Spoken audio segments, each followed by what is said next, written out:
लेकिन ये दिलचस्प बात है समीर जी कि एक ही जो मुद्दा है, अभी तक जो विपक्ष अलग थलग दिख रहा था, कई मुद्दों को लेकर के उनके बीच में मतभेद दिख रहे थे, ये मुद्दे पर टीएमसी भी इनके साथ है, आम आदमी पार्टी भी जो कांग्रेस के खिलाफ लड़ रही है दिल्ली में उनके साथ हो गई है। तो क्या ये एक मुद्दा आपको लगता है कि आगे जाकर के पूरे विपक्ष को एक साथ ला सकता है? हम बाबा अम्बेडकर के साथ मुद्दा नहीं है पद्मजा जी, देखेंगे अगर विपक्ष की बात आएगी तो ये मुसलमानों पे भी एक हो जाते हैं, ये वक्फ बिल पर भी एक हो जाएगा कि मुस्लिम वोट ही कांग्रेस का, समाजवादी पार्टी का हो, आम आदमी पार्टी का हो, इनका वोट बैंक वही है जिस वोट बैंक की राजनीति भारतीय जनता पार्टी के खिलाफ करते रहे।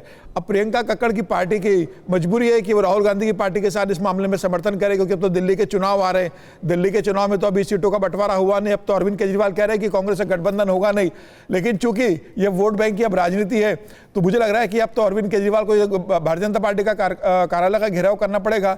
लेकिन अरविंद केजरीवाल की पार्टी यह नहीं बताएगी कि बाबा साहेब अम्बेडकर का इतना सम्मान करने की बात करते हैं, कितने लोगों को उन्होंने राज्यसभा भेज दिया बाबा साहेब अम्बेडकर की पार्टी के। इन्हीं के एक बड़े नेता जो रहे वो पार्टी छोड़ के चले गए दलित, वो बहुजन समाज पार्टी में चले गए, ये आरोप लगाते हुए कि यहाँ दलितों का सम्मान नहीं होता, इसलिए मैं मंत्रिमंडल से बाहर हो रहा हूँ, मैं बहुजन समाज पार्टी में जा रहा हूँ। तो दलित के नेता इनके विधायक पार्टी छोड़कर चले जाते हैं, तो मुझे लगता है कि आत्मचिंतन तो अरविंद केजरीवाल को करना चाहिए। प्रियंका जी, और एक जनरल सीट से हम दलित को लड़वाते हैं, ये किस पार्टी ने आज तक किया, ये भी जवाब दे दीजिए। ये तो बता दीजिए, आपके विधायक तो मंत्रिमंडल छोड़ के चले जाते हैं कि दलितों का अपमान होता है, और बहुजन समाज पार्टी में चले जाते हैं कि वहां सम्मान बना रहेगा। बताइए ना, आप ये तो बता दीजिए ना, उसको आप रिलीजन में कितने दलितों को राज्यसभा भेजा? राघव चड्ढा राज्यसभा चले जाते हैं आपके यहाँ से, आपके राज्यसभा चले जाते हैं। आप एक उदाहरण दीजिए मुझे, आप बता दीजिए कितने लोगों को राज्यसभा भेज दिया आपने? नहीं है ना, इसलिए इधर उधर की बात कर रहे हैं। आप बताइए ना, आपके पास तो था भेजने के लिए, दलितों का सम्मान रखने के लिए आप भेज देते। किसी दलित को मुख्यमंत्री बना देते अरविंद केजरीवाल कि चलो मैं बाबा साहब अम्बेडकर का सम्मान करता हूं, मैं दलित को मुख्यमंत्री बना देता हूं। स्कूल में हमारे अगर दिल्ली का किसी दलित को मुख्यमंत्री बना देते तो आज आपका जो अधिकार है आप जनरल सीट से लड़ा के दिखाइए कभी दलित को, बताइए आपने इक्वालिटी दी, आप नहीं कर पाएंगे, आपके लिए सिर्फ वोट बैंक है, हमारे लिए बराबरी समानता हमने करके दिखाना है, हमें ये चाहिए हमारे देश में। कर दीजिए ना, दिल्ली में सरकार आएगी तो दलित को मुख्यमंत्री बना देंगे हम। अरविंद केजरीवाल बुलाया, जिसने रामनाथ कोविंद को नहीं बुलाया, मध्य प्रदेश में देखिए, गुजरात में देखिए आंकड़े उठा के दलितों की क्या दुर्दशा हुई है भाजपा के राज्य में। बोलिए ना, दलित मुख्यमंत्री बनेगा सत्ता आने पे दलितों के ऊपर क्या करते हैं, मेरा बोलने का भी मन नहीं है टीवी पे। कल परसों की बात है, दलित को संयोजक बना दीजिए पार्टी का, मुख्यमंत्री छोड़िए, आप बोल दीजिए कि आम आदमी पार्टी का जो संयोजक होगा वो दलित राज में हो रहे हैं सब। आप बोल दीजिए ना कि आपकी पार्टी में अगला संयोजक जो बनेगा वो दलित बनेगा। आप चलो मुख्यमंत्री नहीं बना सकते। आपको लगता है मेरी बात में, आपको लगता है मेरी बात होने से होगा? कहीं तो दलित को बिठाइए। आप मेरी बात होने से होगा? मुझे नहीं पता, महिला होगी, गलत बात है। छोटा सा सवाल मैं पूछ लूं, आप बताइए ना, आप मेरे को जब आप एक सीट, ठीक है प्रियंका जी, एक छोटा सा सवाल इससे पहले कि मैं वापस सुरेंद्र राजपूत जी के पास जाऊं। जो बीजेपी का इल्जाम है कि कांग्रेस दलित विरोधी रही है या फिर उन्होंने बाबा साहेब अम्बेडकर का अपमान किया है, आप उससे सहमत हैं या आप उससे असहमत हैं? आपको लगता है कि नहीं, हितैषी रही है कांग्रेस पार्टी दलितों की और बाबा साहेब अम्बेडकर के साथ हमेशा खड़ी रही है?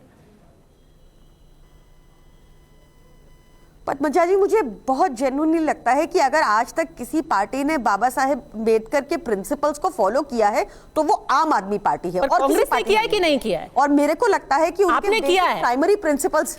पर आपके बनने से पहले क्या कांग्रेस ने किया है? हम शिक्षा, मुझे लगता है कि एक हिस्टोरिकल रॉन्ग या राइट जो भी हो उसको आप जस्टिफाई नहीं कर सकते जो आज पार्टी गलत कर रही है।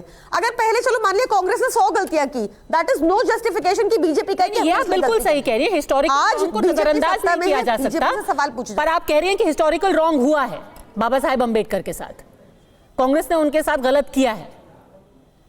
मुझे देखिए, that will require a very long debate और स्पेसिफिकली उसी इश्यू पे आपको करनी पड़ेगी। अभी जो आप कर रहे हैं कि कांग्रेस और आम आदमी पार्टी के, ये ना बात बहुत बड़ी है उससे। दिस इज इसको राजनीति से ऊपर उठ के देखना पड़ेगा।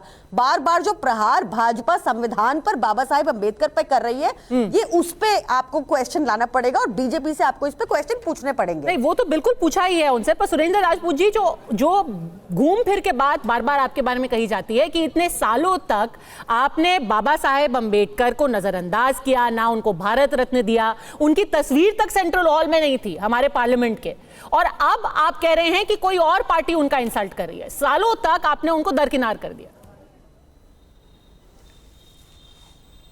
पद्मजा जी, मुझे थोड़ा सा समय दे दीजिएगा, चूंकि आपने बाकी सब लोगों को समय दिया, अब मुझे अनइंटरप्टेड थोड़ा सा समय दे दीजिएगा।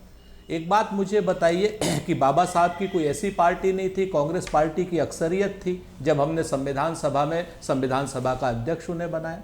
संविधान को बनाने के लिए हमने बाबा साहब को आगे किया, तो क्या इज्जत थी या इंसल्ट थी? जिस संविधान को भारतीय जनता पार्टी के पुरखों ने जलाया, जिस तिरंगे को भारतीय जनता पार्टी के पुरखों ने जलाया, वो संविधान बाबा साहब अंबेडकर ने बनाया था। तो अपमान भाजपा के लोगों ने किया है, हमने तो सम्मान दिया।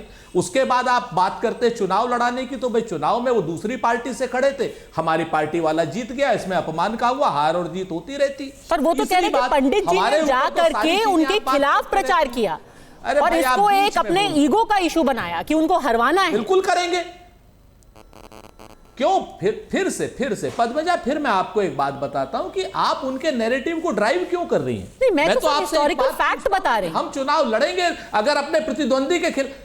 पहले सुन तो लीजिए भाई, आप अपना समय खराब कर देंगे, हमारी बात जा नहीं पाएगी। बोल, मैं आपसे कह रहा हूं कि जब हमारी प्रतिद्वंदी पार्टी से बाबा साहब खड़े होंगे तो हम उनके खिलाफ चुनाव भी लड़ेंगे, क्यों नहीं लड़ेंगे? और उसके बाद हम ही राज्यसभा में भी लेकर के आएंगे उनको। और उनको वो दूसरे दल के थे ना, श्यामा प्रसाद जी भी दूसरे दल के थे, हमने उनको कानून मंत्री बनाया ना बाबा साहब को।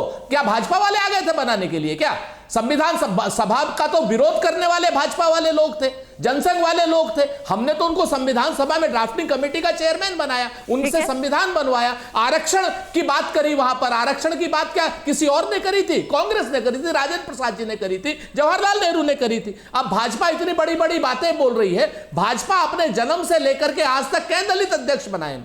एक जिसको भी 1 लाख रुपए की घूस में बंगारू लक्ष्मण को जेल भिजवा दिया। इसके अलावा कोई महिला अध्यक्ष बनाया हो, कोई दलित अध्यक्ष बनाया हो? बताएं। इनकी कथनी करनी 50 साल 70 साल पुरानी हमारी बात करते हैं, लेकिन आज तक भारतीय जनता पार्टी के जन्म से एक दलित अध्यक्ष बनाया और उसको भी ये लोग भेज देते हैं। ठीक है, 50-60 साल को 1 घंटे में खंगालना थोड़ा मुश्किल हो जाता है, लेकिन ये आने वाले दिनों में भी ये डिबेट जारी रहेगी। दलितों की एट्रोसिटीज, बाबा साहेब अंबेडकर की विरासत का हक किसके पास है, ये तो जनता ही फैसला करेगी। अड़ी में आज हमसे जुड़ने के लिए आप सबका बहुत बहुत धन्यवाद। जैसे मैंने कहा, ये डिबेट आने वाले दिनों में भी जारी रहेगी। जैसे कि खड़गे जी ने कहा है, जन आंदोलन कांग्रेस पार्टी और विपक्ष इसके खिलाफ खड़ा करने वाला है।